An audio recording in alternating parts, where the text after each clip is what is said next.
Hello everyone. In this lecture, we are going to talk about a very important topic of economics, and that is sectors in Indian economy. But before starting this topic, let us discuss about some basics of economics. Economics के कुछ basics पर discuss कर लेते हैं. Like economics tells us about the utilization of resources. Economics ये बताता है कि हमें किसी भी रिसोर्स का प्रॉपर यूटिलाइजेशन कैसे करना है. To strengthen one's economy it is necessary to do maximum utilization of minimum resources और the resources that you are having. मतलब जो भी रिसोर्सेज आपके पास हैं उनका आप मैक्सिमम यूटिलाइजेशन कैसे कर सकते हैं. क्योंकि जब तक आप मैक्सिमम यूटिलाइजेशन नहीं करेंगे रिसोर्सेज का, आप मैक्सिमम आउटपुट उस रिसोर्स से जनरेट नहीं कर सकते. इसका मतलब ये है कि जो इकोनॉमी होती है वो सिर्फ और सिर्फ रिसोर्सेज पर डिपेंड नहीं करती है. जो इकोनॉमी होती है किसी भी स्टेट की, किसी भी कंट्री की, वो सिर्फ और सिर्फ रिसोर्सेज पर डिपेंड नहीं करती है. जैसे एग्ज़ाम्पल अफ्रीका. ये आपका अफ्रीका है, ठीक. अफ्रीका के पास क्या रिसोर्सेज की कमी है? बिल्कुल नहीं.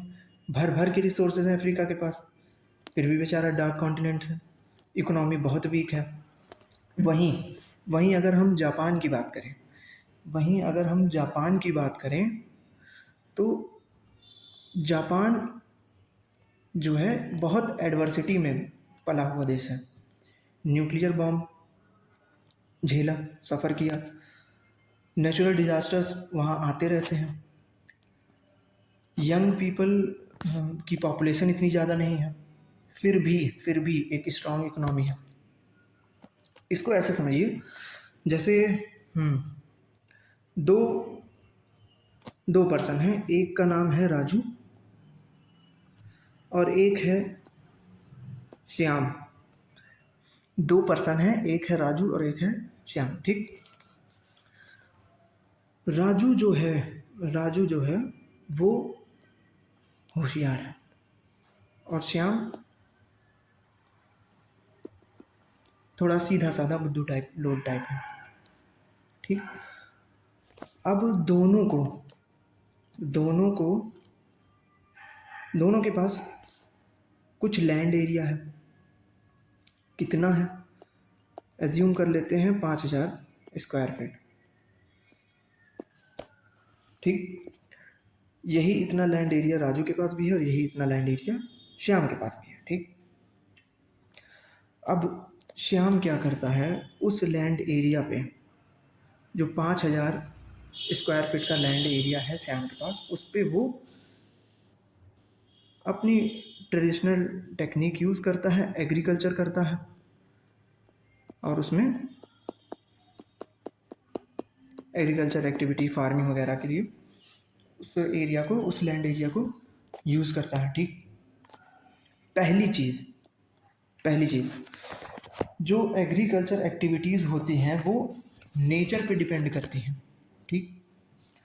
तो उस पे किसी भी इंसान का कोई भी ज़ोर चलता नहीं है. मीन्स अगर राजू ने खरीफ क्रॉप सो किए हैं तो वो कितनी भी ताकत लगा ले, वो अपने अकॉर्डिंग उसको हार्वेस्ट नहीं कर सकता. अक्टूबर सितंबर में ही वो हार्वेस्ट कर पाएगा, ठीक. तो श्याम क्या करता है, एग्रीकल्चर के लिए उस लैंड को यूज़ कर देता है. वहीं अच्छा, एक चीज़ और, क्या जब वो 5,000 स्क्वायर फीट के लैंड को एग्रीकल्चर के लिए यूज़ कर रहा है तो क्या वो बहुत ज़्यादा इनकम जनरेट कर पाएगा?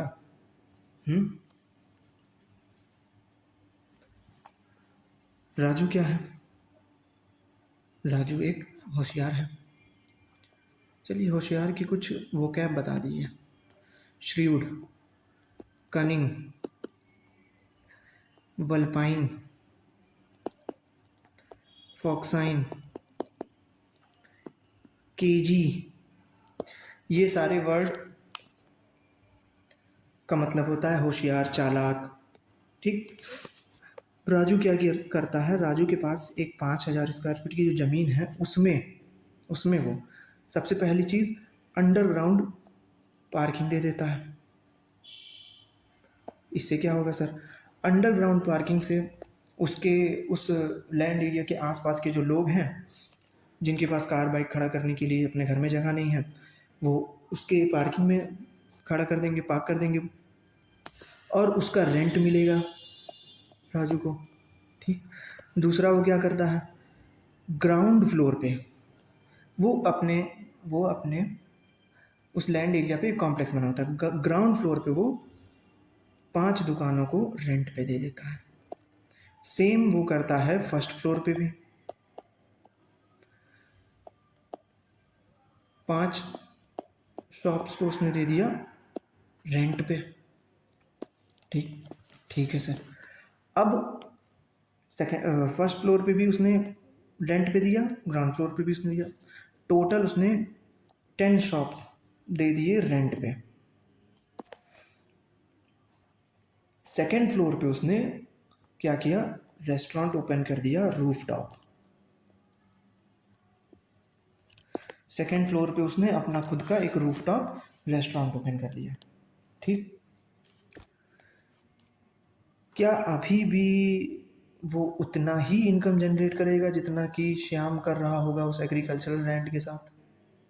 श्याम के पास तो एक minimum amount of income generate होगी, लेकिन राजू के पास पैसा ही पैसा होगा। तो लैंड एरिया तो दोनों के पास सेम था, लैंड रिसोर्स तो दोनों के पास सेम था, पर यूटिलाइजेशन दोनों ने अलग अलग तरीके से किया। तो इकोनॉमिक किसकी ज़्यादा स्ट्रांग होगी, राजू की ज़्यादा स्ट्रांग होगी या श्याम की ज़्यादा स्ट्रांग होगी? राजू की ज़्यादा स्ट्रांग होगी, उसने प्रॉपर यूटिलाइजेशन किया। इकोनॉमिक्स में इकोनॉमिक्स हमें ये बताता है कि जो भी रिसोर्स आपके पास है उसका आप जब मैक्सिमम यूटिलाइजेशन करेंगे तभी आप उस रिसोर्स से मैक्सिमम आउटपुट जनरेट कर पाएंगे। ठीक। ठीक है सर।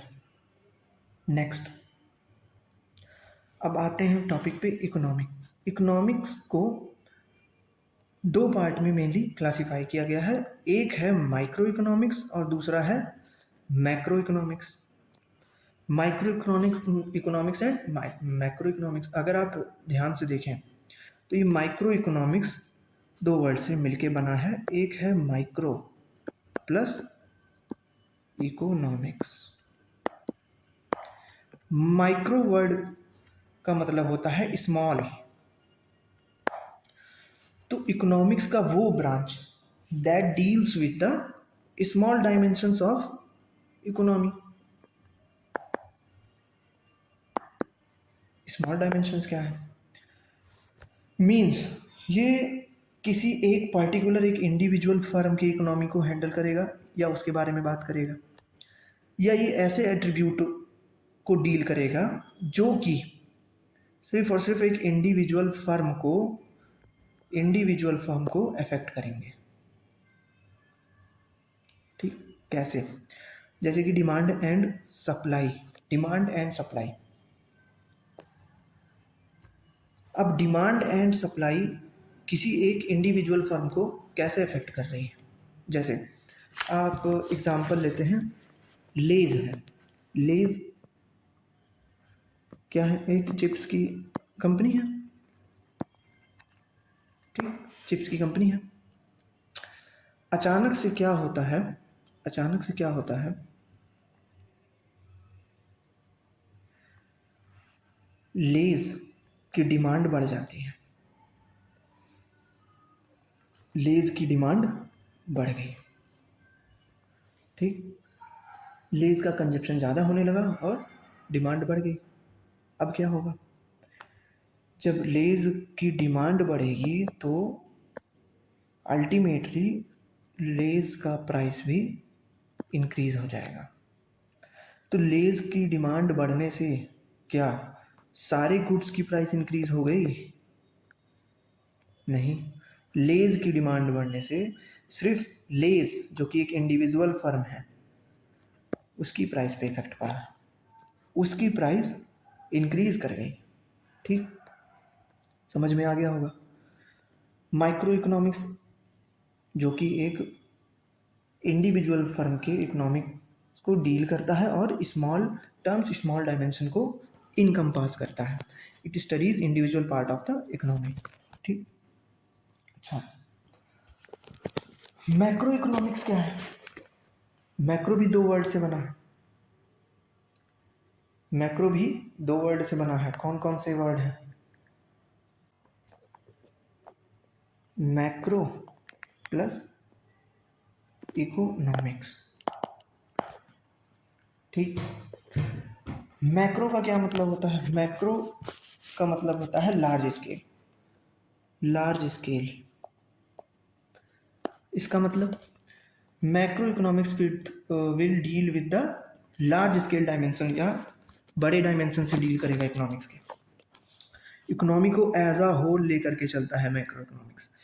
किन टर्म्स की बात करता है? जैसे जीडीपी, एम्प्लॉयमेंट, इन्फ्लेशन। अब एम्प्लॉयमेंट, इन्फ्लेशन, जीडीपी, इन सारे टर्म्स ये सारे टर्म्स में जब चेंजिंग आएगी तो किसी भी स्टेट, किसी भी एरिया या किसी भी कंट्री के पूरी की पूरी इकोनॉमी पे उसका असर दिखेगा, उसका इफेक्ट पूरी की पूरी इकोनॉमी पे दिखेगा। एग्जाम्पल ले लेते हैं, दो दो जगह है। ठीक, दो प्लेस है, एक प्लेस है ए, एक प्लेस है बी। ए में एम्प्लॉयमेंट, ए में एम्प्लॉयमेंट की बहुत कमी है, बी में एम्प्लॉयमेंट अच्छे से है। बी के लोग ज़्यादा एम्प्लॉयड हैं, ए में 90% लोग अनएम्प्लॉयड, और यहाँ पे 90% लोग एम्प्लॉयड हैं। ठीक, तो क्या क्या कंडीशंस वहाँ पे होंगी? ए जो प्लेस है वहाँ पे बहुत सारे फर्म्स होंगे, शॉप्स होंगी, ठीक, सर्विसेज होंगे। क्या उन सर्विसेज को, उन फर्म्स में जो भी प्रोडक्ट्स हैं, क्या वहाँ के लोग उसको बाई करेंगे? उनके पास तो एम्प्लॉयमेंट ही नहीं है, वो तो अनएम्प्लॉयड है, उनके पास तो पैसा ही नहीं है, तो खरीदेंगे कैसे? नहीं खरीदेंगे तो वहाँ का प्रोडक्शन क्या होगा? घटेगा। ठीक, वहाँ की फैक्ट्रीज वहाँ से हट जाएंगी। ऐसी कंडीशन को देख के कोई नई फैक्ट्री क्या वहाँ पे आएगी? नहीं आएगी। ठीक, तो वहाँ की इकोनॉमी, क्या वहाँ की इकोनॉमी स्ट्रांग होगी? नहीं सर, वहाँ की इकोनॉमी तो डाउन होने लगेगी, वहाँ की इकोनॉमी का ग्राफ डाउन होगा। वहीं बी की बात करें, बी में 90% लोग एम्प्लॉयड हैं, मीन 90% लोग के पास पैसा आ रहा है, वो क्या करेंगे? गुड्स को बाई करेंगे, सर्विसेज यूज़ करेंगे, प्रोडक्शन वहाँ का बढ़ेगा। प्रोडक्शन बढ़ेगा ना, ऐसे समझिए कोई एक दुकान है, ठीक, कोई एक दुकान है, उसके पास ढेर सारा सामान है, एक और दुकान है, उसके पास भी वही सब सामान है, पर दुकान बी से लोग खरीद रहे हैं, बी के पास कस्टमर है, ए के पास कस्टमर ही नहीं है, तो वो क्या करेगा?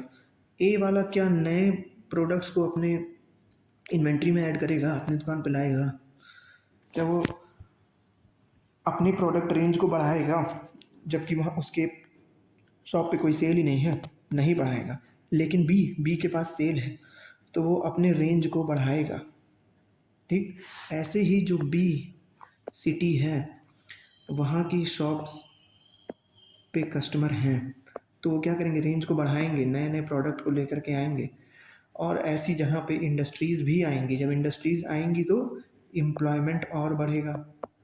इंडस्ट्रीज़ आएंगी तो वो काम भी तो देंगी, काम देंगी, लोगों के पास और पैसा आएगा, तो क्या इकोनॉमी घटेगी? नहीं सर, इकोनॉमी तो बढ़ेगी, ग्राफ ऊपर जाएगा। तो एम्प्लॉयमेंट एम्प्लॉयमेंट टर्म पूरी इकोनॉमी पर इफेक्ट डाल दिया या नहीं? बिल्कुल डाल दिया सर। तो मैक्रो इकोनॉमिक्स ऐसे टर्म्स को डील करता है जो कि एक पूरी कंट्री की इकोनॉमी को अफेक्ट करते हैं। माइक्रो में आने वाले टर्म्स किसी एक इंडिविजुअल फर्म पे किसी इंडिविजुअल फर्म को अफेक्ट करेंगे। इतना समझ में आ गया? बिल्कुल। माइक्रो इकोनॉमिक्स के फादर कौन है सर? माइक्रो इकोनॉमिक्स के फादर तो एडम स्मिथ हैं।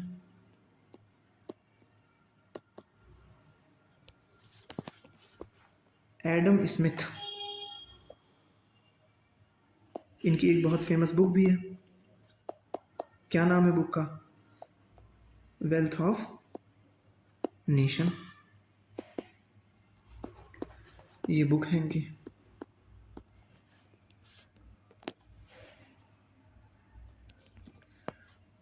मैक्रो इकोनॉमिक्स के फादर कौन है? John M Kaynes.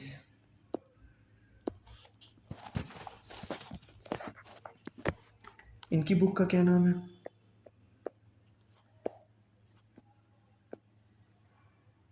Theory of employment.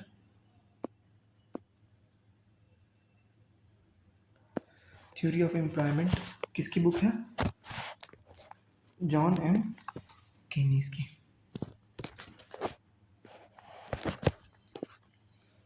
Next, अब आते हैं सेक्टर्स ऑफ इकोनॉमी पे।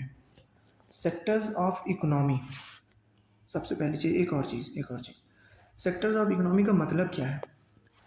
अच्छा, जो इकोनॉमी जनरेट होती है वो कैसे जनरेट होती है? वर्क से। ठीक, काम करेंगे तभी तो पैसा आएगा।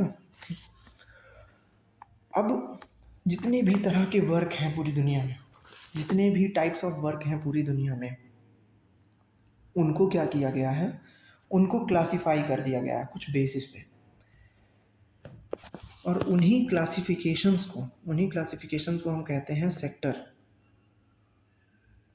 मींस इकोनॉमी में किस किस ग्रुप से पैसा आ रहा है, किस किस कैटेगरी से पैसा आ रहा है, कहाँ कहाँ से पैसा आ रहा है, उसे ही हम कहते हैं सेक्टर।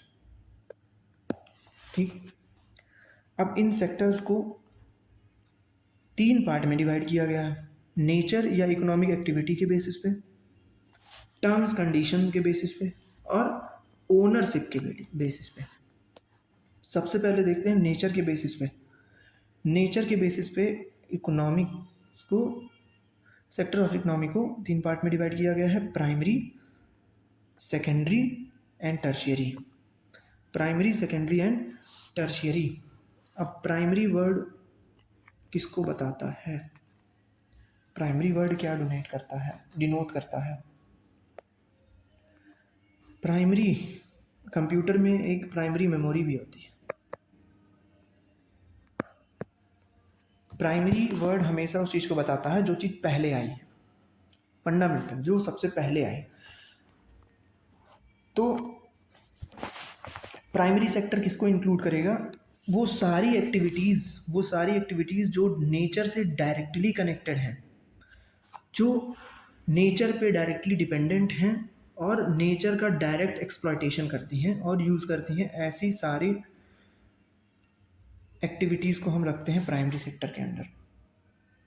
ठीक, क्योंकि नेचर तो सबसे प्राइमरी पार्ट है। सो नेचर से जितनी भी चीज़ें, जो भी वर्क या जो भी एक्टिविटी डायरेक्टली नेचर पे डिपेंड है, नेचुरल रिसोर्सेज का डायरेक्ट एक्सप्लॉयटेशन करती है, उन्हें हम प्राइमरी सेक्टर के अंडर कंसीडर करते हैं। ठीक, कौन कौन सी एक्टिविटी प्राइमरी सेक्टर के अंडर आएगी? Agriculture, mining, forestry, animal husbandry, ये सारे डायरेक्टली नेचर पे डिपेंड हैं और नेचर का डायरेक्ट यूटिलाइजेशन और एक्सप्लॉयटेशन करते हैं। तो इनको हम किस में रखते हैं? प्राइमरी सेक्टर में रखते हैं। प्राइमरी सेक्टर जो होता है वो लेबर इंटेंसिव होता है। लेबर इंटेंसिव का क्या मतलब है?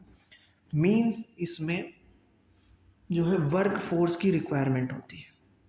वर्क फोर्स की रिक्वायरमेंट होती है, वर्क फोर्स की रिक्वायरमेंट। अब जैसे एग्रीकल्चर है, एग्रीकल्चर मीन्स खेती क्या आप अकेले कर सकते हैं? माइनिंग आप अकेले कर लेंगे? एनिमल हस्बेंड्री आप अकेले कर लेंगे? नहीं। इन सब में आपको वर्क फोर्स चाहिए, मीन्स लेबर फोर्स चाहिए। लेबर की इंटेंसिटी इसमें हाई होनी चाहिए, ज़्यादा से ज़्यादा लोगों को इन्वॉल्व करता है ये। ठीक, समझ गए? बिल्कुल। अब आते हैं सेकेंडरी। सेकेंडरी सेक्टर क्या है? सेकेंडरी सेक्टर को हम कहते हैं मैन्युफैक्चरिंग सेक्टर। Manufacturing sector. क्यों मैन्युफैक्चरिंग सेक्टर कहते हैं? हाँ, प्राइमरी को हम एग्रीकल्चर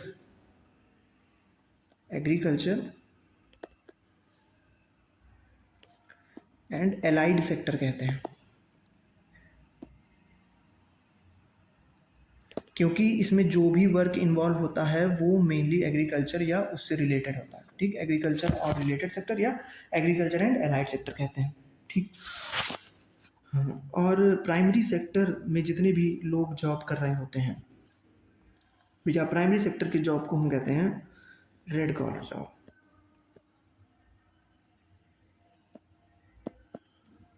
रेड कॉलर जॉब, इसको याद कैसे रख सकते हैं?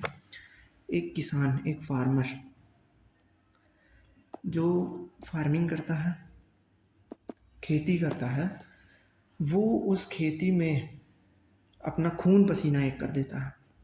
और ब्लड का कलर क्या होता है सर? ब्लड का कलर तो रेड होता है। तो यहाँ से याद रख लेंगे रेड कॉलर जॉब। ठीक। सेकेंडरी सेक्टर, सेकेंडरी सेक्टर को हम कहते हैं मैन्युफैक्चरिंग सेक्टर। मैन्युफैक्चरिंग सेक्टर क्यों कहते हैं? क्योंकि यहाँ पे इस सेक्टर में किसी ना किसी प्रोडक्ट की मैन्युफैक्चरिंग होती है, कुछ ना कुछ कंस्ट्रक्शन का काम होता है, कंस्ट्रक्शन या रिकंस्ट्रक्शन, प्रोसेसिंग वर्क, ये सारे वर्क आते हैं सेकेंडरी सेक्टर के अंडर।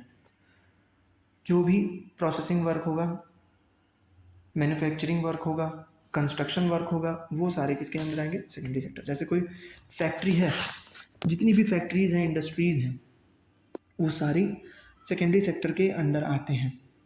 ये फैक्ट्रीज और इंडस्ट्रीज में क्या होता है? हम रॉ मटेरियल को प्रोसेस करके फाइनल गुड्स में कन्वर्ट करते हैं।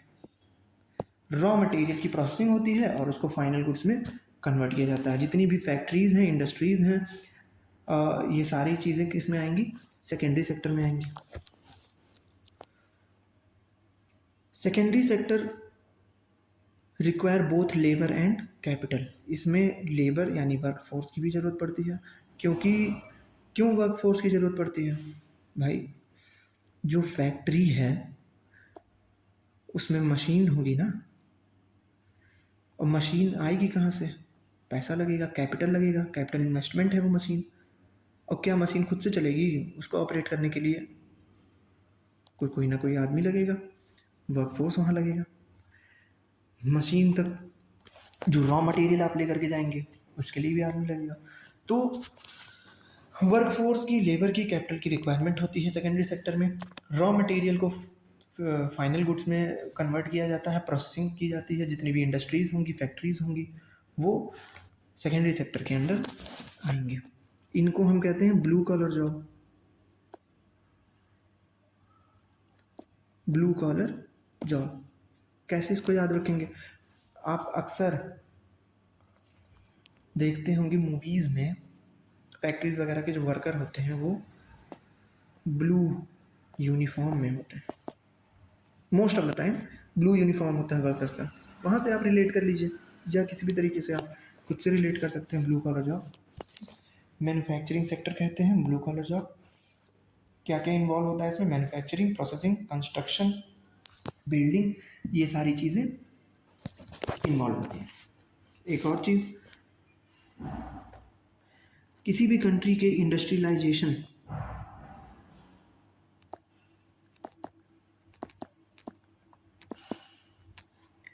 में सबसे बड़ा रोल होता है सेकेंडरी सेक्टर का। That is why this sector is also known as backbone of country.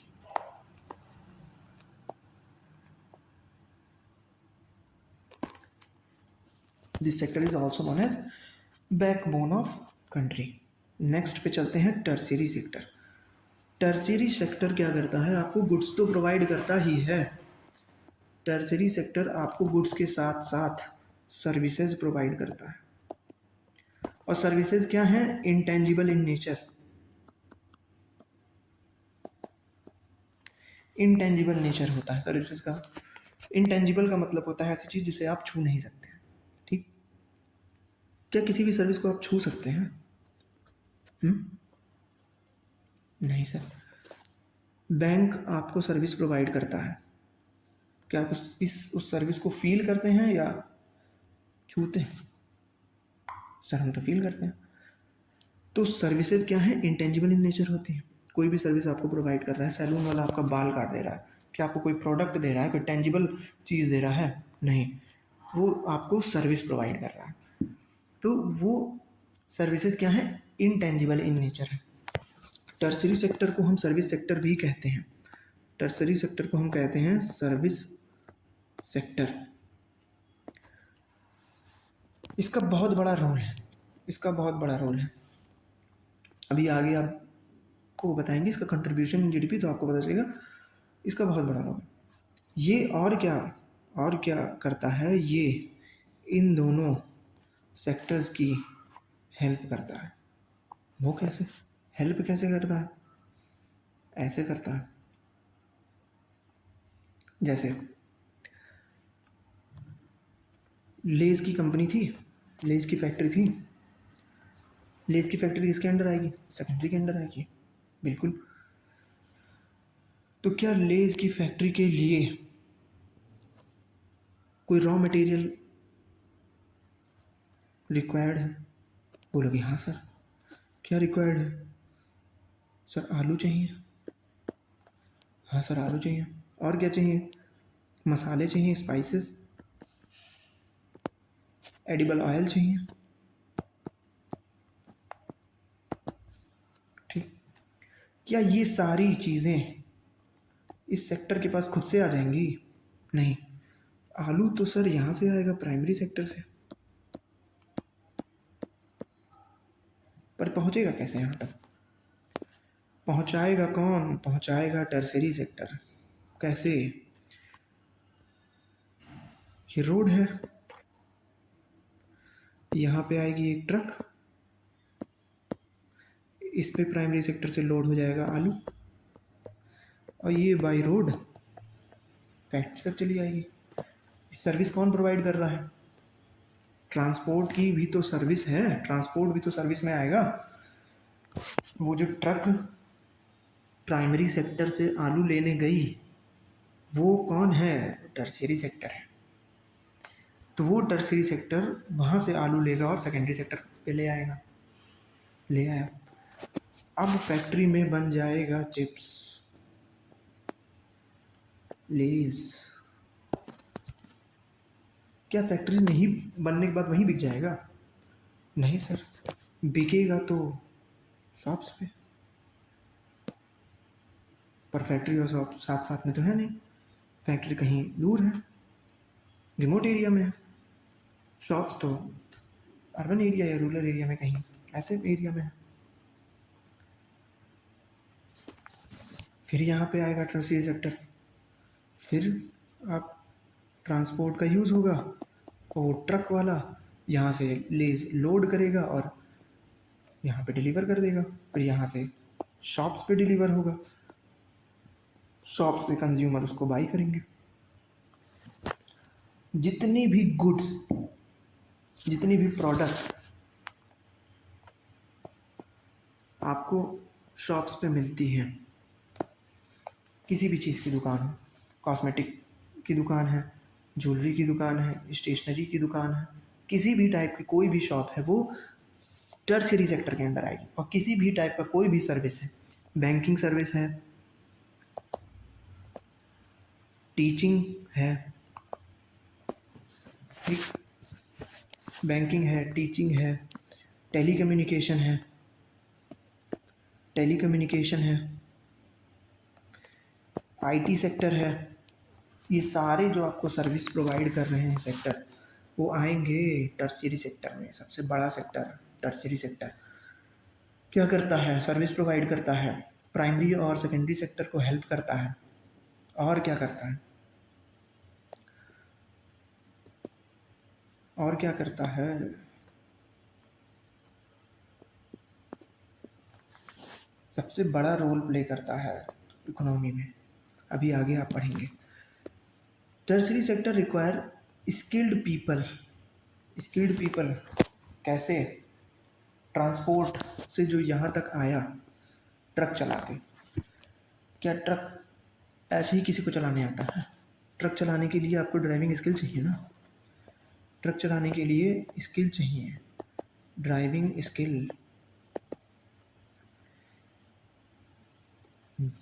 चाहिए सर। आईटी सेक्टर में जो काम कर रहे हैं उनके लिए भी स्किल रिक्वायरमेंट होगी, क्वालिफिकेशन होगा, स्किल रिक्वायरमेंट होगी, बिल्कुल होगी सर। तो टर्शियरी सेक्टर में जो बिजनेस कर रहा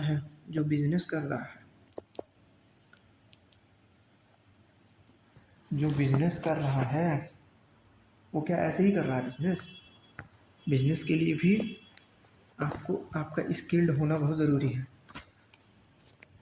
वरना आप बिजनेस संभाल नहीं पाएंगे। ठीक, समझ में आ गया? सबसे ज़्यादा फास्ट ग्रो भी कौन करता है? Tertiary sector. तो ये तीनों सेक्टर आपको क्लियर हो गया होगा। टर्शियरी सेक्टर को हम वाइट कॉलर जॉब कहते हैं। वाइट कॉलर जॉब, ये तीनों सेक्टर हो गए होंगे क्लियर। प्राइमरी सेक्टर नेचर पे डायरेक्ट डिपेंड है, एग्रीकल्चर और एलाइड एक्टिविटीज़, ठीक। लेबर इंटेंसिव होता है, नेचुरल रिसोर्सेज का डायरेक्ट एक्सप्लॉयटेशन है। एग्जाम्पल में mining, agriculture, forestry, animal husbandry, ये सारी चीज़ें किसके अंडर आएंगी? प्राइमरी में आएंगी। सेकेंडरी में जितनी भी इंडस्ट्रीज़ हैं, फैक्ट्रीज़ हैं, मैन्युफैक्चरिंग हब हैं, ये सारे किसके अंडर आएंगे? सेकेंडरी के अंडर आएंगे। रॉ मटेरियल को फाइनल गुड्स में चेंज करने का काम करता है, प्रोसेसिंग का काम करता है, कंस्ट्रक्शन, रिकंस्ट्रक्शन, बिल्डिंग, मैन्युफैक्चरिंग, ये सारी चीज़ें सेकेंडरी में आएंगी। टर्शियरी में सर्विस प्रोवाइड करता है, प्राइमरी और सेकेंडरी को हेल्प करने का काम करता है, फास्टेस्ट ग्रोइंग सेक्टर है, ठीक। अब आते हैं on the basis of terms and condition. On the basis of terms and condition two parts में इनको भी क्लासीफाई किया गया है। One is organised and second one is unorganised. Organised word, फिर से मैं बता रहा हूँ, वर्ड पे ध्यान दो। वर्ड पे ध्यान देने से कभी कभी टॉपिक पूरा समझ में आ जाता है, एक आइडिया लग जाता है कि टॉपिक में होगा क्या। ऑर्गेनाइज का मतलब क्या होता है? जब आप ऑर्गेनाइज वर्ड की बात करते हैं, मैंने यहाँ लिखा ऑर्गेनाइज्ड।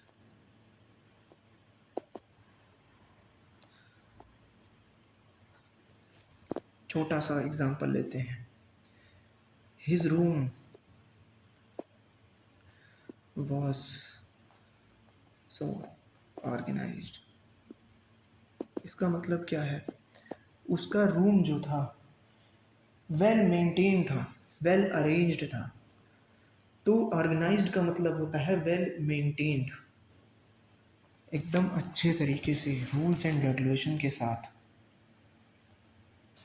तो ऑर्गेनाइज सेक्टर क्या इनकम्पास करता है? ऑर्गेनाइज सेक्टर ऐसे सेक्टर होते हैं जिसमें जिसमें जो भी लोग एम्प्लॉयड हैं उनका एक तो सैलरी फिक्स होगी, they will have a fix salary, ठीक, fix timing, regular job, fix leave,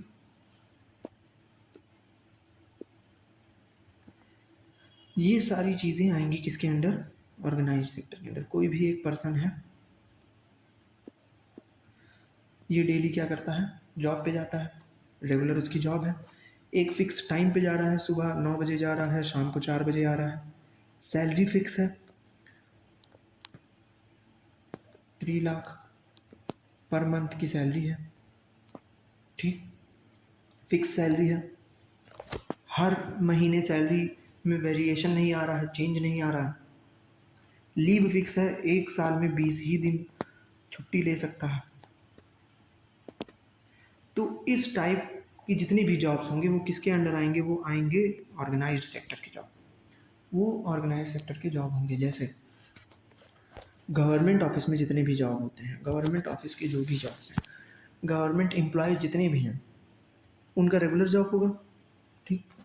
दूसरी चीज़, उनकी सैलरी मंथ के एंड में आएगी या नेक्स्ट मंथ के शुरुआत में आएगी, फिक्स सैलरी होगी।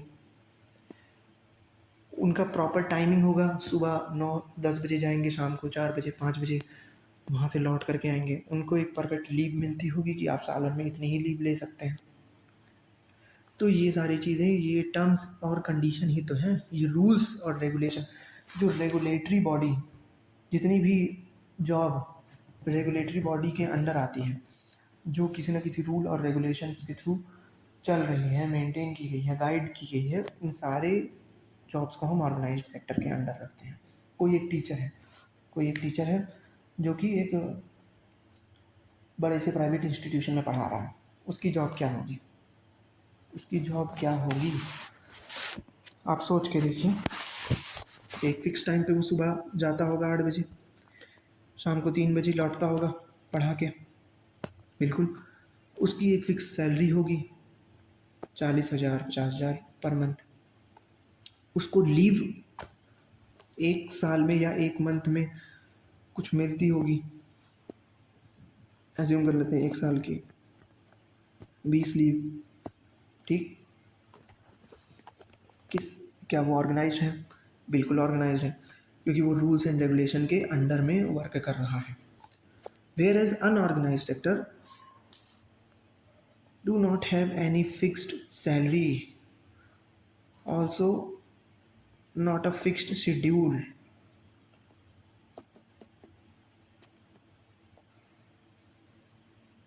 कोई फिक्स टाइमिंग नहीं है, जब मन करता है तब छुट्टी, ठीक। कैसे? कैसे?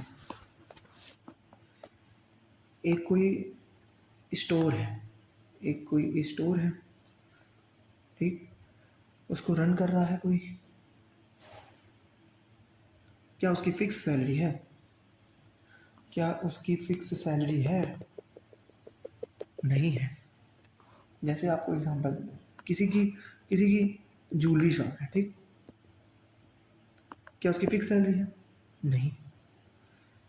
फेस्टिव सीजन है या शादी वगैरह का सीजन चल रहा है, सेल स्पाइक हो जाएगी, इनकम बढ़ गई। कोई ऐसा सीजन नहीं चल रहा है, सेल डाउन, इनकम घट गई। अब क्या उसकी कोई फिक्स छुट्टी है? कोई फिक्स लीव नहीं है, जब भी मन हुआ स्टोर को क्लोज किया, चला गया। कोई फिक्स टाइमिंग है खोलने की बंद करने की, कभी 9 बजे खुल रही है दुकान, कभी 10 बजे खुल रही है, रात में कभी 8 बज रहा है, कभी कस्टमर ज़्यादा है तो रात में 10 बज रहा है। तो ऐसे जितनी भी लोग एम्प्लॉयड हैं, वो किसके अंडर एम्प्लॉयड हैं? वो अनऑर्गेनाइज सेक्टर के अंडर एम्प्लॉयड हैं। फिक्स्ड सैलरी नहीं है, फिक्स्ड स्केड्यूल नहीं है, फिक्स्ड कोई टाइमिंग नहीं है, फिक्स्ड लीव नहीं है, कोई रूल एंड रेगुलेशन के अंडर वर्क नहीं कर रहे हैं।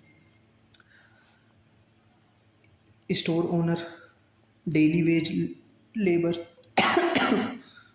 स्ट्रीट वेंडर्स, ये सारे क्या होते हैं? ये किसके अंडर आएंगे? ये आएंगे अनऑर्गेनाइज। स्ट्रीट वेंडर्स का मतलब होता है जो सड़क पे जो ठेला वगैरह लगाते हैं, वो सब स्ट्रीट वेंडर्स होते हैं।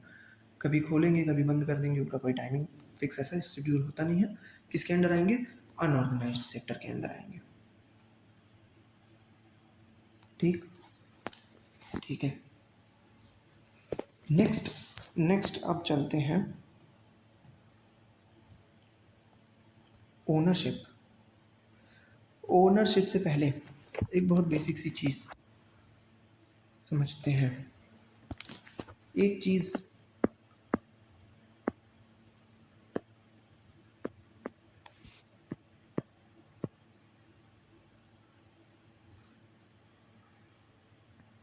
Factor of production.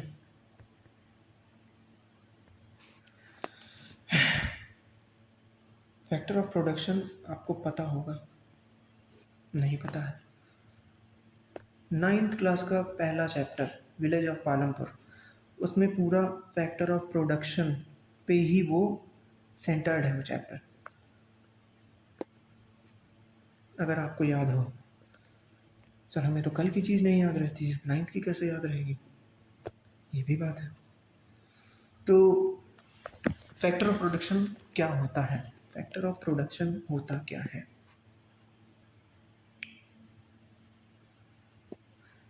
ऐसे समझते हैं, आपको एक कंपनी खोलनी है, चिप्स की एक कंपनी खोलनी है या किसी भी प्रोडक्ट की एक कंपनी खोलनी है, प्रोडक्शन करना है, ठीक? क्या क्या रिक्वायरमेंट होगी आपकी? सर सबसे पहले तो फैक्ट्री डालने के लिए लैंड चाहिए होगा, हवा में तो खुलेगी फैक्ट्री नहीं, उसके लिए तो लैंड चाहिए। तो सबसे पहली चीज़ क्या चाहिए? लैंड चाहिए।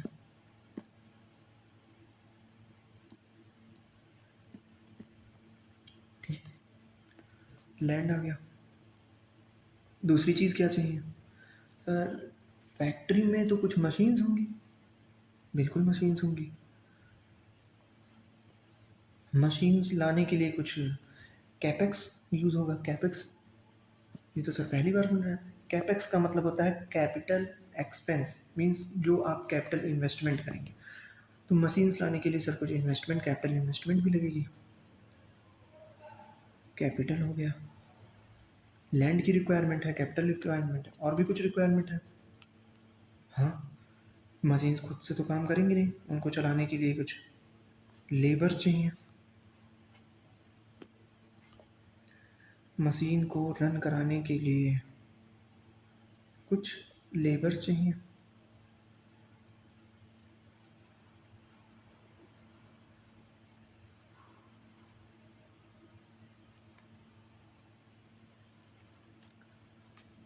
और भी कुछ चाहिए। हाँ सर, और आप खुद लगेंगे, जिसका आइडिया है उस फैक्ट्री या इंडस्ट्री या उस कंपनी को शुरू करने का, जिसका आइडिया है वो भी तो लगेगा। वही तो गाइड करेगा, वो तो बहुत इंपॉर्टेंट रोल प्ले करेगा, वो पूरे फैक्ट्री को गाइड करेगा, इंस्ट्रक्ट करेगा। तो वो कौन है? वो है एंटरप्रेन्योर।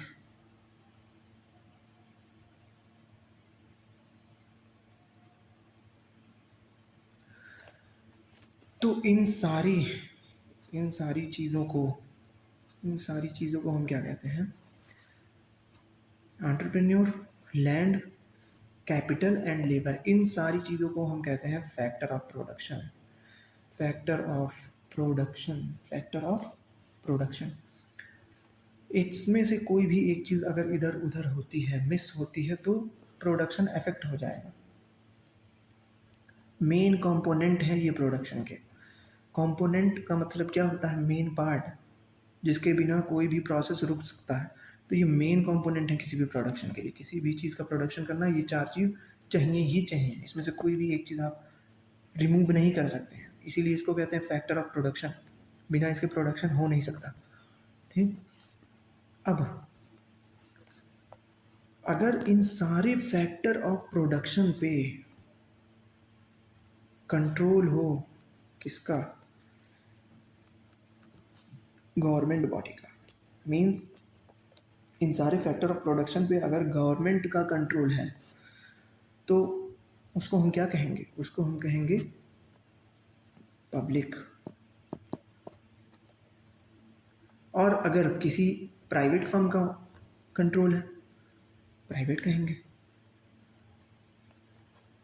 ओनरशिप के बेसिस पे सेक्टर्स टू पार्ट में डिवाइडेड हैं, एक है पब्लिक, दूसरा है प्राइवेट। गवर्नमेंट ओन्ड जितनी भी चीज़ें गवर्नमेंट ओन्ड होंगी, जितने भी फर्म गवर्नमेंट ओन्ड होंगे, वो सारे होंगे पब्लिक सेक्टर। और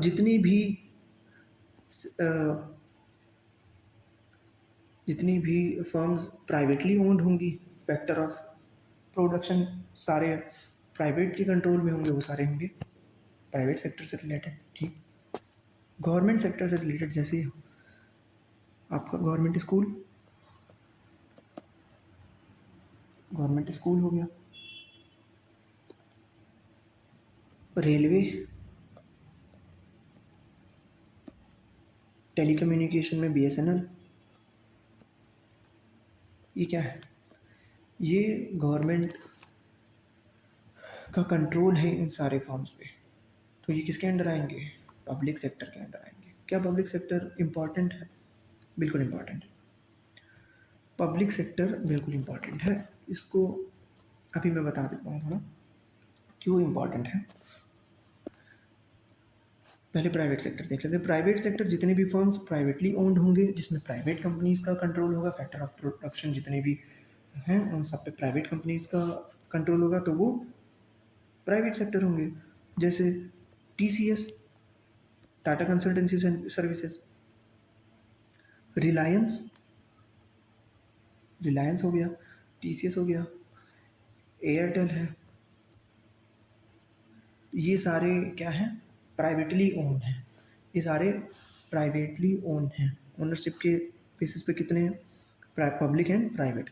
पब्लिक में क्या आएगा, जितनी भी फर्म ऐसी हैं जिसके फैक्टर ऑफ प्रोडक्शन जो है वो कंट्रोल में है गवर्नमेंट के, मीन्स जितनी भी फर्म गवर्नमेंट के टोटल कंट्रोल में है वो पब्लिक फर्म है, वो पब्लिक सेक्टर के अंदर आएंगी। और जो प्राइवेटली ओन्ड है, प्राइवेट कंपनीज के थ्रू ओन्ड है, कंट्रोल किए जा रहे हैं, वो इसके अंडर आएंगे, प्राइवेट सेक्टर के अंडर आएंगे। अब एक और चीज़ यहाँ पे देखते हैं,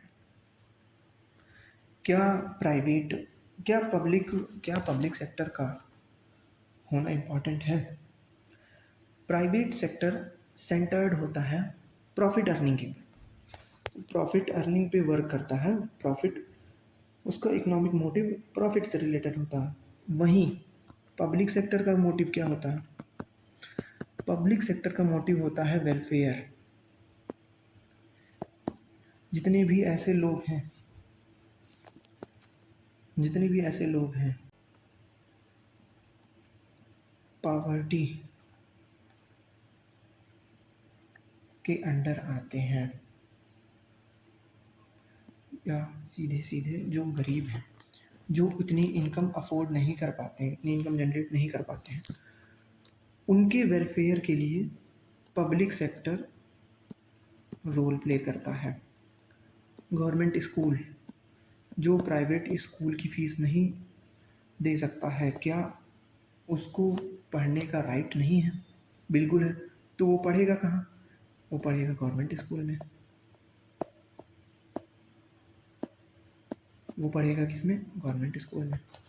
वो बात अलग है कि इस वक्त गवर्नमेंट स्कूल की हालत ऐसी है नहीं कि वो किसी को पढ़ाएं। खैर फिर भी कुछ स्कूल्स हैं ऐसे,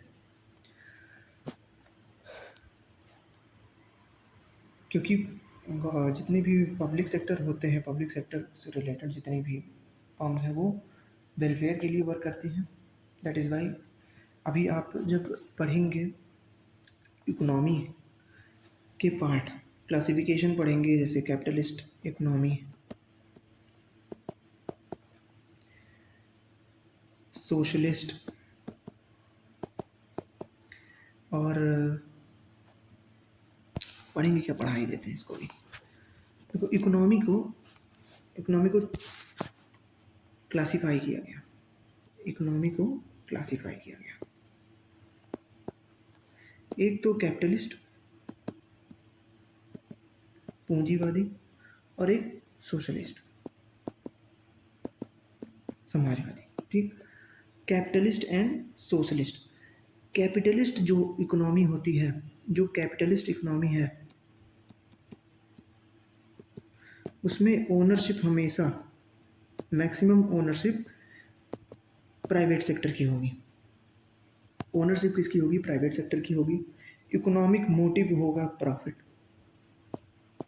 इकोनॉमिक मोटिव हमेशा होगा प्रॉफिट। गवर्नमेंट का मिनिमम रोल होगा या negligible, no role of government देखने को मिलेगा। ठीक, गवर्नमेंट का इन्वॉल्वमेंट बिल्कुल भी नहीं हुआ। Economic freedom, complete freedom, economic freedom, complete freedom मिलेगी। ठीक, अब एग्जांपल में सबसे अच्छा एग्जांपल इसका है यूएसए। ये क्या करते हैं? ये प्रमोट करते हैं रिच ग्रुप को।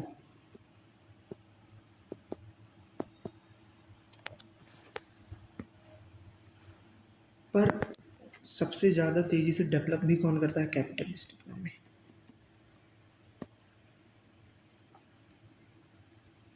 अब आते हैं सोशलिस्ट पे। सोशलिस्ट में ओनरशिप किसकी होती है? पब्लिक ओनरशिप होती है, मींस गवर्नमेंट की ओनरशिप होगी। सोशलिस्ट में गवर्नमेंट की ओनरशिप होगी। इकोनॉमिक मोटिव क्या होगा? प्रॉफिट नहीं, सोशल वेलफेयर। सोशल वेलफेयर होगा इकोनॉमिक मोटिव। गवर्नमेंट का इन्वॉल्वमेंट होगा, कंप्लीट इन्वॉल्वमेंट होगा। कंप्लीट इन्वॉल्वमेंट इसका होगा गवर्नमेंट का। फ्रीडम प्राइवेट कंपनीज को लैक होगी, लैक ऑफ फ्रीडम होगा। फ्रीडम यहाँ पे प्राइवेट कंपनीज को नहीं मिलती है। एग्जाम्पल में रशिया है, नॉर्थ कोरिया, इंडिया भी पहले सोशलिस्ट ही था। इंडिया भी पहले सोशलिस्ट था, लेकिन बाद में इंडिया को चेंज करा, क्योंकि इंडिया में इतनी डाइवर्स पॉपुलेशन है और मैक्सिमम पॉपुलेशन जो है वो बहुत ज़्यादा इनकम जनरेट करने वालों की नहीं है। बहुत अमीर लोगों की पॉपुलेशन बहुत ज़्यादा नहीं है, तो कैपिटलिस्ट तो चल नहीं सकती थी। और सोशलिस्ट में जो हैं कैपेबल, वो नहीं, उनको दिक्कत हुई। तो इंडिया ने क्या किया?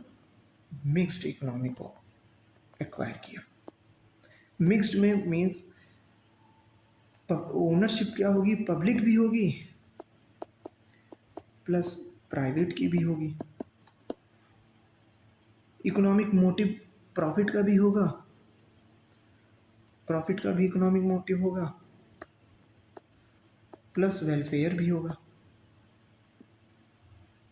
ठीक, फ्रीडम, प्राइवेट कंपनीज को जो फ्रीडम मिलेगी, प्राइवेट कंपनीज को फ्रीडम मिलेगी, लेकिन कंट्रोल्ड फ्रीडम मिलेगी। फ्रीडम तो मिलेगी लेकिन रेगुलेटरी फ्रीडम मिलेगी। गवर्नमेंट का इन्वॉल्वमेंट होगा, लिमिटेड इन्वॉल्वमेंट।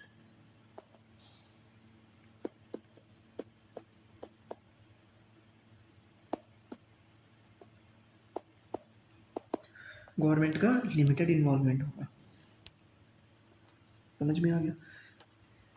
इंडिया में कैसी इकोनॉमी है? इंडिया में कैसी इकोनॉमी है? मिक्स्ड इकोनॉमी है। सही है। तो पब्लिक ओनरशिप किस टाइप की इकोनॉमी में ज़्यादा होगी?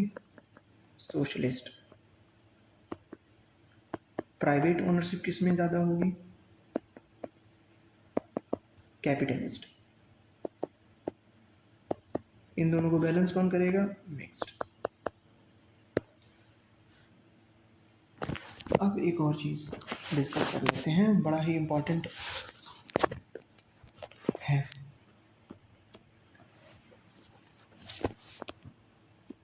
है क्या वो?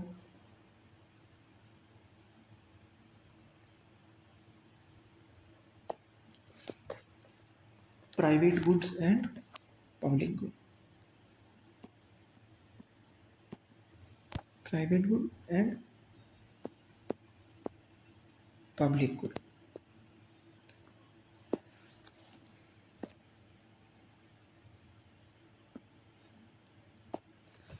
ये प्राइवेट गुड और पब्लिक गुड क्या है? प्राइवेट गुड्स क्या होते हैं? हमेशा राइवलरस इन नेचर होते हैं।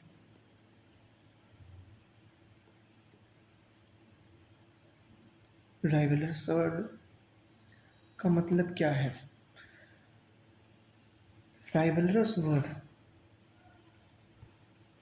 का मतलब ये है कि सीधा सीधा ऐसे समझो, अगर मैंने यूज़ कर लिया तो आपको नहीं मिलेगा। मीन सेटिस्फैक्शन सिर्फ लिमिटेड पीपल को प्रोवाइड कर सकते हैं।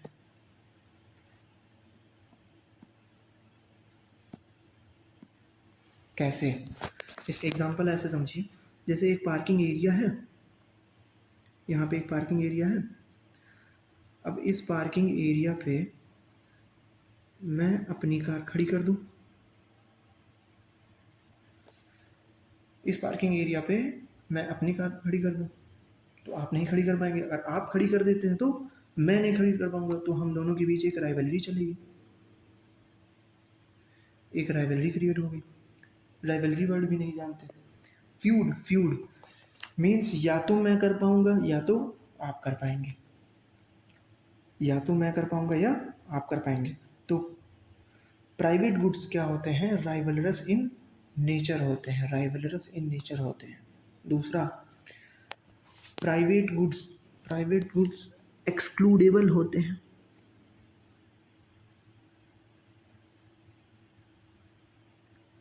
प्राइवेट गुड्स एक्सक्लूडेबल होते हैं। एक्सक्लूड करने का मतलब है बाहर कर देना। मीन्स कुछ ही लोग को इसमें इन्वॉल्व किया जा सकता है, बाकी लोग को एक्सक्लूड कर दिया जाएगा। वो कैसे लोग हैं जो एक्सक्लूड हो रहे हैं? जिनके पास पैसा ज़्यादा नहीं है। जैसे 5 स्टार, 5 स्टार, कोई 5 स्टार रेस्टोरेंट है, क्या उसमें हर कोई जा कर के बैठ सकता है? क्या उनकी सर्विस को हर कोई जा कर के ले सकता है? नहीं। जिसके पास उतना पैसा है वो लेगा, बाकी लोग एक्सक्लूड हो जाएंगे, बाकी लोग एक्सक्लूड हो जाएंगे। प्राइवेट गुड्स क्या होते हैं? Owned by private companies, private firms इनको ओन करती है।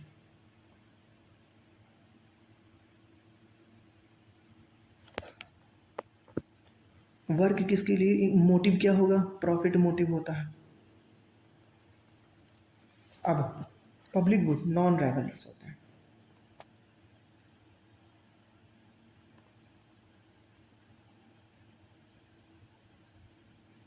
नॉन राइवलरस होते हैं पब्लिक गुड।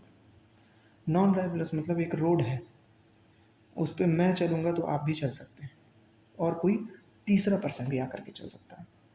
तो ये क्या हो गया? नॉन राइवलरस हो गया। नॉन एक्सक्लूडेबल होते हैं।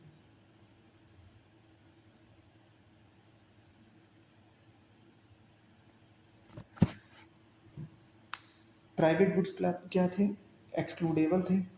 पब्लिक गुड्स क्या है? पब्लिक गुड्स हैं नॉन एक्सक्लूडेबल। मीन्स इससे किसी को भी एक्सक्लूड नहीं किया जा सकता। इसका फ़ायदा, इसका प्रॉफिट, इसका बेनिफिट कोई भी ले सकता है। एक्सक्लूडेबल में जिसके पास पैसा है, जो जैसे प्राइवेट स्कूल है, जिसके पास पैसा है, जो इतनी फीस अफोर्ड कर सकता है, वही उस स्कूल में अपने बच्चे को एडमिशन कराएगा। लेकिन गवर्नमेंट कॉलेज में, गवर्नमेंट स्कूल में जिसके पास नहीं है वो भी करा सकता है, जिसके पास है वो भी करा सकता है। गवर्नमेंट यूनिवर्सिटीज़ होती हैं, गवर्नमेंट यूनिवर्सिटीज़ होती हैं, कॉलेजेस होते हैं। क्या उसमें सिर्फ पुअर फैमिलीज़ के लोग एडमिशन कराते हैं? नहीं, हर कोई करा सकता है। जिसके पास है, जो अफोर्ड कर सकता है वो भी, जो नहीं अफोर्ड कर सकता है वो भी करता है। इसमें ओनरशिप, पब्लिक ओनरशिप होगी। पब्लिक ओनरशिप होगी, मीन्स गवर्नमेंट के कंट्रोल में होगा। प्रॉफिट नहीं, प्रॉफिट नहीं, वेलफेयर है मोटिव।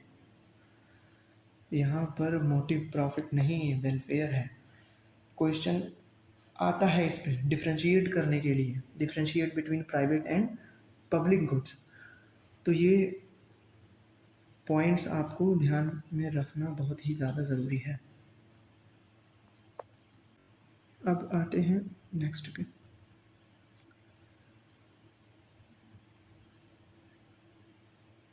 अब देखते हैं contribution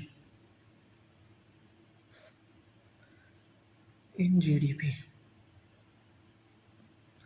primary sector, secondary sector और टर्शियरी सेक्टर का क्या कंट्रीब्यूशन है। प्राइमरी सेक्टर क्या बताया गया था, नेचर का डायरेक्ट एक्सप्लॉयटेशन होता है प्राइमरी सेक्टर में। नेचर का डायरेक्ट एक्सप्लॉयटेशन किस में होता है, प्राइमरी सेक्टर में। सेकेंडरी सेक्टर मैन्युफैक्चरिंग सेक्टर और टर्शियरी सेक्टर क्या होता है, सर्विस सेक्टर होता है।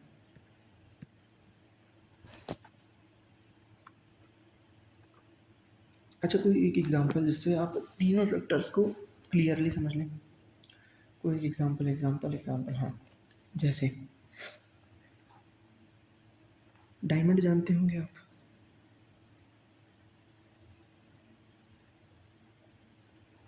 क्या जो डायमंड, अच्छा डायमंड निकलता कहाँ से, माइन से निकलता है। तो क्या जो डायमंड माइन से निकलता है वो ऐसा ही दिखता है जैसा कि आप सुंदर सा देखते हैं ज्वेलरी शॉप पे? नहीं, आप असली डायमंड देखेंगे तो वो बिल्कुल भी डिफरेंट होता है। रुको दिखाता हूँ मैं आपको असली डायमंड।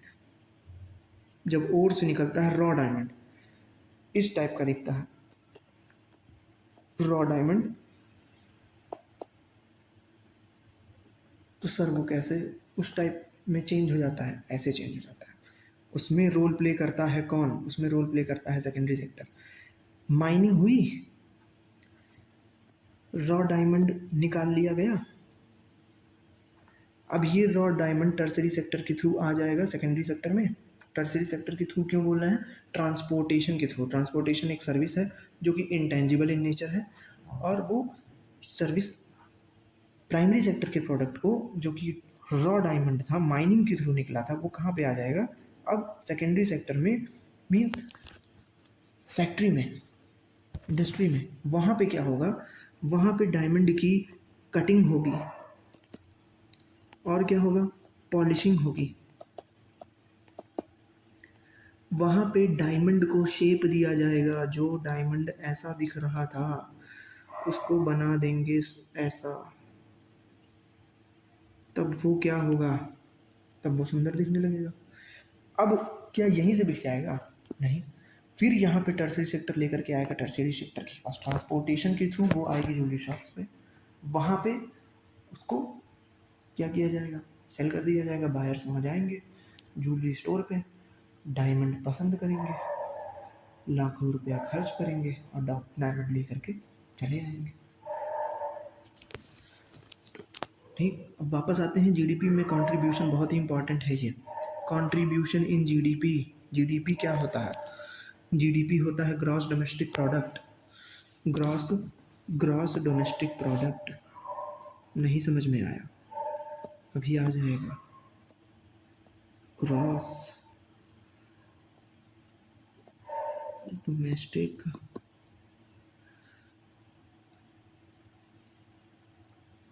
प्रोडक्ट।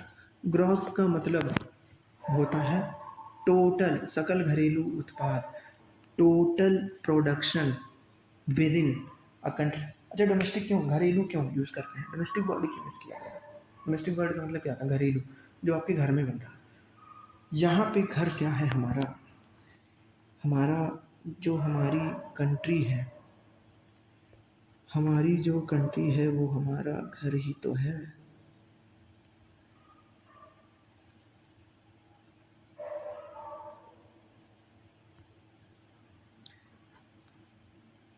खैर, जो हमारी कंट्री है वो हमारा घर ही है। ठीक, तो ग्रॉस डोमेस्टिक प्रोडक्ट का मतलब टोटल ग्रॉस, डोमेस्टिक मतलब घरेलू, प्रोडक्ट मतलब जो हम प्रोडक्शन कर रहे हैं, कहाँ पे प्रोडक्शन कर रहे हैं? अपने घर, मतलब अपनी कंट्री में एक साल में, एक साल में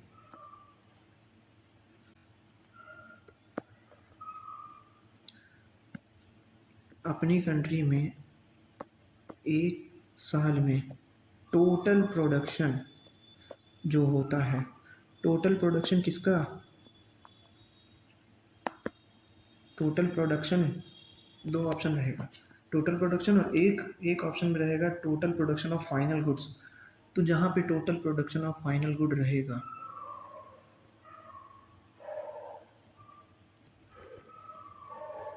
वही आंसर सही होगा, final good. Gross domestic product क्या होता है? एक साल में एक कंट्री जो टोटल प्रोडक्शन करती है फाइनल गुड्स का, उन्हें हम कहते हैं ग्रॉस डोमेस्टिक प्रोडक्ट। उन्हें हम क्या कहते हैं? Gross domestic product. अब वन ईयर के जगह पे कभी कभी वन ईयर के जगह पे लिख देता है वन फाइनेंशियल ईयर, सेम मतलब है, वो कंफ्यूज करने के लिए लिख रहा है। ठीक, वन फाइनेंशियल ईयर लिखा हो या वन ईयर लिखा हो, फाइनल गुड का ध्यान रखना है। फाइनल गुड कभी भी इंटरमीडिएट गुड को, इंटरमीडिएट गुड क्या, इंटरमीडिएट गुड क्या, लेस बना रहे थे फैक्ट्री में, आलू मसाला एडिबल ऑयल, ये सारी चीज़ें यूज़ हो रही थी प्रोसेसिंग में, प्रोसेसिंग में जो बीच में यूज़ हो रहा था वो इंटरमीडिएट गुड था। फाइनल गुड बन के क्या निकला? Lay's chips. ठीक, तो फाइनल गुड को हमेशा कंसीडर करते हैं, क्योंकि फाइनल गुड में जो इंटरमीडिएट गुड की वैल्यू है वो ऐड होती है पहले से, इसीलिए total value produced by a country in one year, एक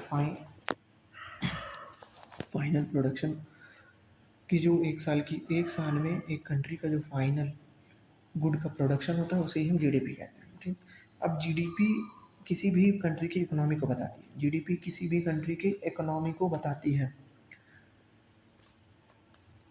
तो इकोनॉमी में प्राइमरी सेक्टर का क्या रोल है, क्या कंट्रीब्यूशन है, ये देखना है।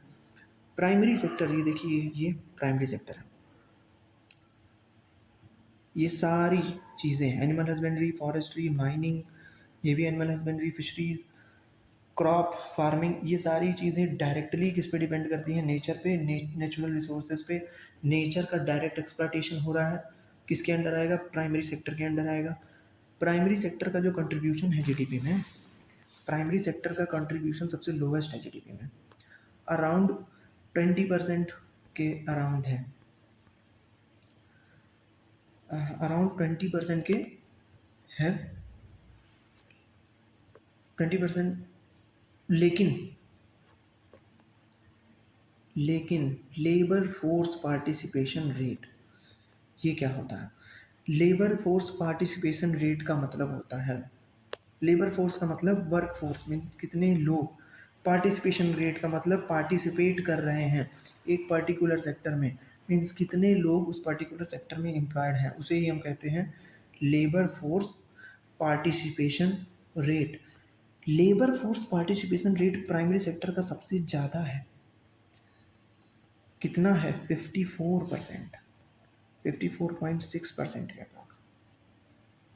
वहीं कंट्रीब्यूशन कितना है?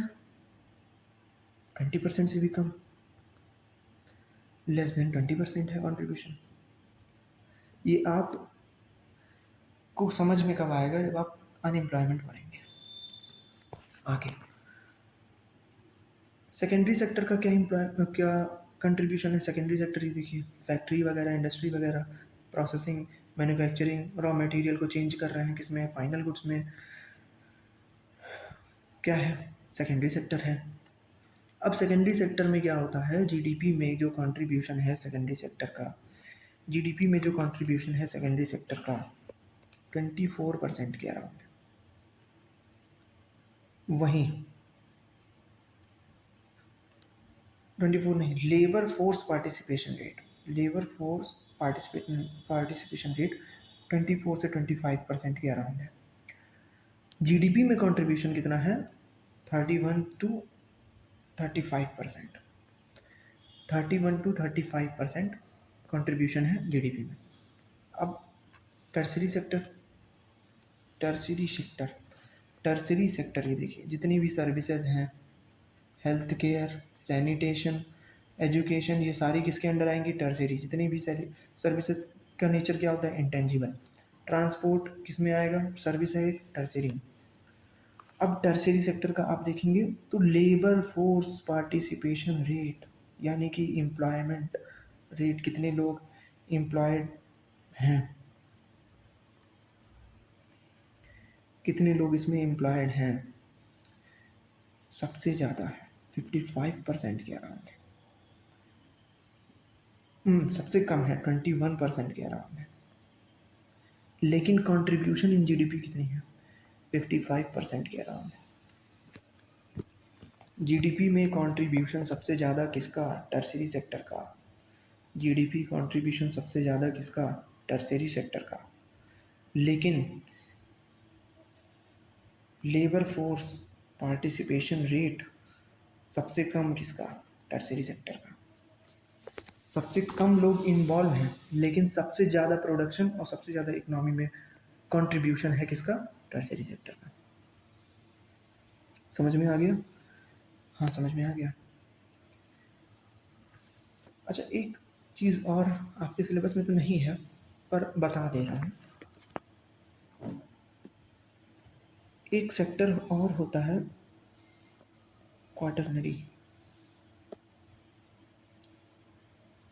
और एक होता है क्वीनरी। टर्सरी सेक्टर के ही ये पार्ट है, टर्सरी सेक्टर को ही फर्दर क्लासिफाइड किया गया है इसमें, टर्सरी सेक्टर। अब टर्सरी सेक्टर के लिए रिक्वायर्ड स्किल थी, स्किल रिक्वायर्ड सेक्टर था ना। अब स्किल्ड को अगर हम स्पेसिफाई कर दें नॉलेज बेस्ड स्किल में, ऐसी स्किल जिसमें नॉलेज का काम है, जैसे टीचिंग हो गया, teaching, research field, IT sector, data analyst, data analyst, chartered accountant, ये सारे ये सारे स्पेसिफाइड है किससे? नॉलेज स्किल से। नॉलेज स्किल की रिक्वायरमेंट है, तो ऐसे सेक्टर को हम कहते हैं क्वाटरनरी सेक्टर।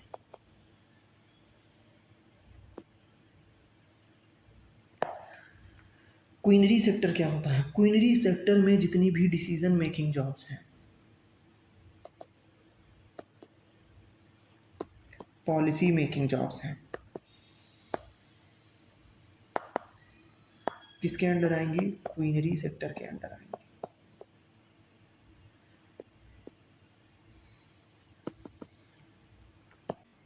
क्वीनरी सेक्टर में,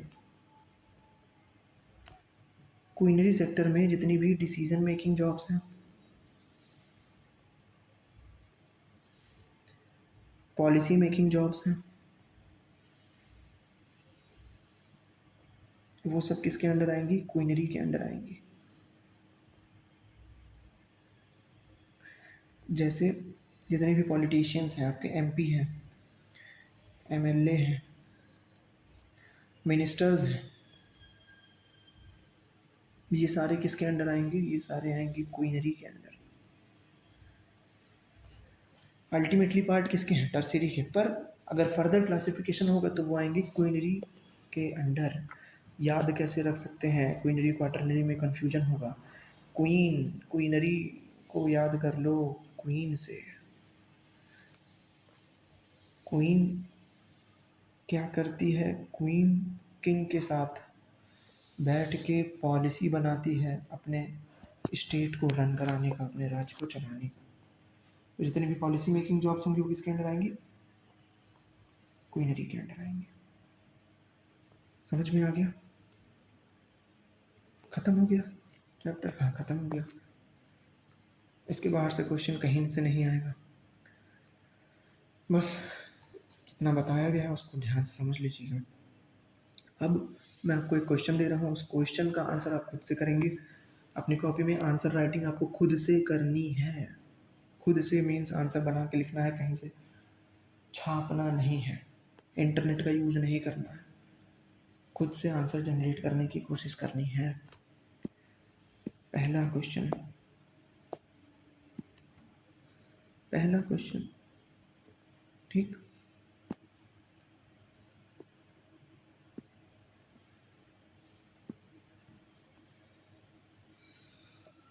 Y tertiary sector is known as service sector? इसका आंसर आपको लिखना है।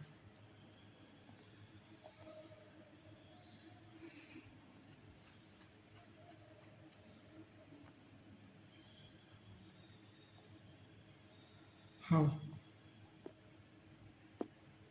tertiary sector is helping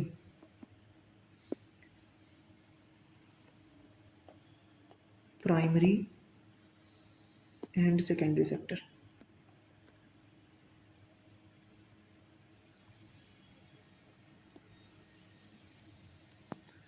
Explain with suitable example.